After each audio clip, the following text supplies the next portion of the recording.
Mexico کے شمال مغرب میں ایک ریاست ہے جس کا نام سنالوا ہے۔ آج دنیا اسے صرف ایک جگہ کے نام سے نہیں جانتی بلکہ ایک ایسے جرائم نیٹ ورک کے مرکز کے طور پر جانتی ہے جس نے کئی دہائیوں تک میکسیکو، امریکہ اور دنیا کے کئی ممالک کو متاثر کیا۔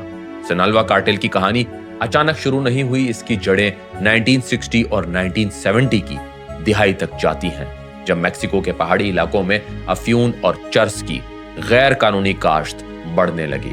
اس وقت یہ کام چھوٹے گروہوں کے ہاتھ میں تھا، مگر امریکہ میں منشیات کی مانگ بڑھ رہی تھی اور یہی مانگ آگے چل کر سنالوا کو ایک خطرناک مرکز بنانے والی تھی۔ 1970 کی دہائی میں میکسیکو کے کئی سمگلرز نے سرحدی راستوں کو استعمال کرنا شروع کر دیا۔ ان راستوں سے مال امریکہ پہنچایا جاتا تھا۔ شروع میں یہ نیٹ ورک اتنا بڑا نہیں تھا، مگر پیسہ تیزی سے آ رہا تھا۔ اسی دور میں میکسیکو کے اندر وہ لوگ طاقت پکڑنے لگے جو قانون سے زیادہ رشوت، ڈر اور تعلقات پر یقین رکھتے تھے۔ سنالوا کے غریب علاقوں کے کئی نوجوان بھی اس دنیا کی طرف کھنچنے لگے کیونکہ وہاں روزگار کم تھا اور غیر قانونی پیسہ بہت زیادہ تھا۔ 1980 کی دہائی میں گوادلاخارا کارٹل میکسیکو کا ایک بڑا جرائم نیٹ ورک بن چکا تھا۔ اس کے اہم ناموں میں میگل اینجل فلیکس گایاردو شامل تھا۔ اس دور میں میکسیکو منشیات کی اسمگلنگ کے لیے ایک اہم راستہ بن گیا کیونکہ کولمبیا سے آنے والی کوکین امریکہ تک پہنچانے کے لیے میکسیکو کے راستے استعمال کیے جا رہے تھے۔ 1985 میں امریکی DEA ایجنٹ اینکریے کامارینا کو اغوا اور قتل کر دیا گیا۔ اس واقعے نے امریکہ اور میکسیکو کے تعلقات میں سخت دباؤ پیدا کیا اور میکسیکو کے بڑے اسمگلرز کے خلاف کارروائیاں شروع ہو گئی۔ 1989 میں فلیکس گایاردو گرفتار ہوا۔ اس گرفتاری کے بعد اس کے نیٹ ورک کے حصے الگ الگ گروہوں میں تقسیم ہونے لگے۔ اسی تقسیم کے بعد سنالوا کارٹل نے اپنی الگ طاقت بنانا شروع کی۔ اس وقت اہم ناموں میں خواکین ایل چاپو، گوزمان، اسماعیل ایل مایو زمبادا اور ہیکٹر لوئس پالما شامل تھے۔ یہی وہ مرحلہ تھا جب سنالوا کارٹل ایک مقامی اسمگلنگ گروہ سے منظم کارٹل بننے لگا۔ امریکی اداروں کے مطابق 1980 کی دہائی کے آخر تک سنالوا کارٹل میکسیکو کے بڑے منشیات نیٹ ورک میں شمار ہونے لگا تھا۔ 1990 کی دہائی سنالوا کارٹل کے لیے جنگ اور پھیلاؤ کا دور تھی۔ اس وقت سنالوا کا بڑا مقابلہ تخوانا کارٹل سے تھا۔